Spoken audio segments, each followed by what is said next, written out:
بسم الله الرحمن الرحيم الحمد لله رب العالمين ثم الصلاة والسلام على حبيب قلوبنا وطبيب نفوسنا أبي القاسم المصطفى محمد وعلى أهل بيته الطيبين الطاهرين المعصومين وأصحابه المنتجبين.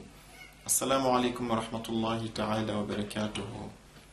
Le jour de Ashura est-il un jour de jeûne ou pas? Inch'Allah ta'ala, la tradition la plus répandue est que dans Sahih Muslim et dans Bukhari, nous avons Ibn Abbas qui nous raconte ceci, que lorsque le prophète Muhammad sallallahu alayhi wa sallam quitta la Mecque pour faire ce qu'on appelle l'hégire vers Médine, il a trouvé les Juifs en train de jeûner le 10e jour de Muharram et il leur demanda: quel est ce jour dont vous jeûnez? Ils disent: c'est un jour qui est très très gigantesque, c'est un jour qui est très très valeureux chez nous. C'est le jour où Dieu a sauvé Moïse et c'est le jour où Dieu a fait périr Pharaon. Ils disent que le prophète Moïse, par reconnaissance envers Dieu, a jeûné ce jour du 10 de Muharram et par reconnaissance. Et nous les Juifs aussi, nous avons imité notre prophète et nous avons jeûné. En se basant sur ce hadith, Ibn Abbas raconte que le prophète a dit que, Inch'Allah ta'ala, l'année prochaine, si je suis en vie, je vais jeûner et le 9e jour et le 10e jour. Et il a recommandé aux compagnons de jeûner, disons, ce 10e jour de Muharram. Les sunnites ont pris ce hadith qui est dans Bukhari et dans Muslim et qui est reporté dans plusieurs autres livres comme source pour, disons, justifier que le jeûne du 10e jour de Muharram est un jeûne qui est authentique et qui est conforme à la sunna du prophète. Mais nous verrons que la famille du prophète Ahlul Bayt alayhimus salam ont contesté cette, disons, authenticité de ce hadith et ils ont dit que ce hadith a été inventé par le camp qui avait tué Al-Hussein afin de cacher, afin d'occuper la communauté à d'autres choses pour désorienter leur regard vers l'atrocité que le calife avait commise, l'atrocité qui a consisté à égorger les enfants du prophète l'un après l'autre le même 10e jour de Muharram.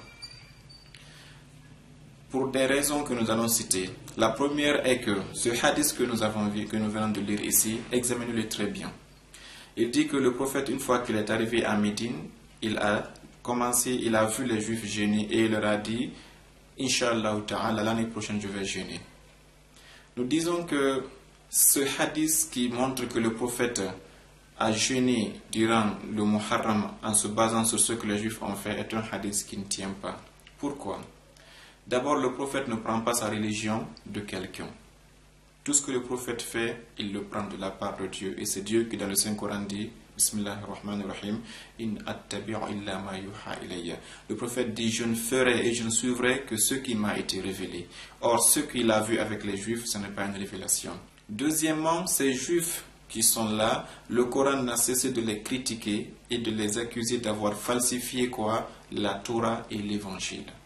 Donc comment le prophète Muhammad sallallahu alayhi wa sallam peut-il venir trouver des Juifs dont il a qualifié d'égarés et les voir faire une pratique sans avoir d'abord demandé Dieu? Il les promet directement que je vais faire comme vous et je vais faire même mieux que vous en jeûnant le 9.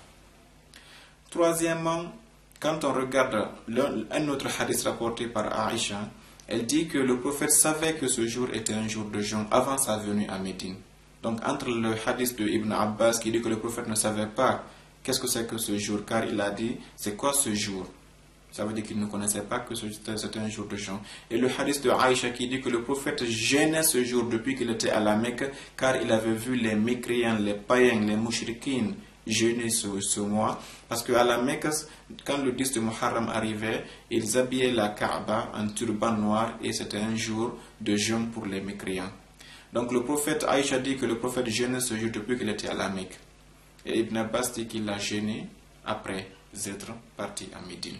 Entre ces deux hadiths, il y a une contradiction de les sunnites doivent nous expliquer. Le quatrième point, prenez la date, le 10 du mois de Muharram. Le prophète vient et il trouve des Juifs en train de jeûner. Il leur dit: pourquoi vous jeûnez? Selon le hadith, parce que Moïse a eu la victoire sur Pharaon le 10 de Muharram. Nous disons que ce hadith ne colle pas parce que tout simplement les Juifs avaient un calendrier qui était différent du calendrier des musulmans. Les Juifs ne comptaient pas par Muharram, Dhul Qa'ada, etc., etc. Ils comptaient avec un calendrier qui était propre à eux et dont la durée différait de la durée du calendrier musulman.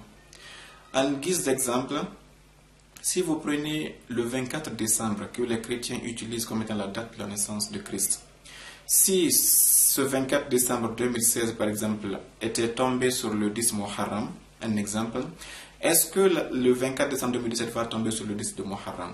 Non. Pourquoi? Parce que les mois sont plus longs dans le calendrier chrétien que dans le calendrier musulman. Donc, même à considérer que ça a correspondu une seule fois, le 10 de Muharram, l'année prochaine, ça tombera sur une autre date que le 10 de Muharram. Alors, comment est-ce qu'on peut dire qu'il fallait toujours gêner ce 10 de Muharram alors que chez les Juifs là-bas, ce calendrier était plus long et il variait, n'était pas compatible avec le calendrier des musulmans? Autrement dit, ça ne colle pas. Et puis si vous regardez les Juifs qui vivent avec nous aujourd'hui, vous constaterez que ce 10e jour de Muharram, ils ne le connaissent pas. Ce n'est ni un jour de fête chez eux, ni un jour de jeûne chez eux. Alors comment peut-on dire que le prophète a basé son jeûne sur eux? La dernière chose est que quand vous regardez la promesse du prophète, quand il dit « Inch'Allah ta'ala, si je vis l'année prochaine, je vais faire le 10 et le 9 », cela est très étrange, mais parce qu'ils disent que le prophète est décédé avant l'année prochaine. Le prophète a fait combien d'années à Médine? 10 ans. Si donc, la première année qu'il est venu, il a dit, l'année prochaine je suis en vie, je vais gêner le 10 et le 9 et qu'il dise qu'il est mort avant l'année prochaine, c'est qu'il veut nous dire que le prophète n'a fait que 2 ans seulement à Médine. Et cela aussi est inconcevable. Si on dit non, il a vu les Juifs faire cela à la 9e année de sa vie à Médine, alors qu'il a dit l'année prochaine je vais jeûner et qu'il est décédé avant l'année prochaine, donc à la fin de sa vie, on peut dire que depuis le premier qu'il est venu à Médine jusqu'à la 9e année, il n'a jamais vu les Juifs faire ceci, alors que c'est un jour de fête selon ce que vous avez dit. Cela aussi est inconcevable.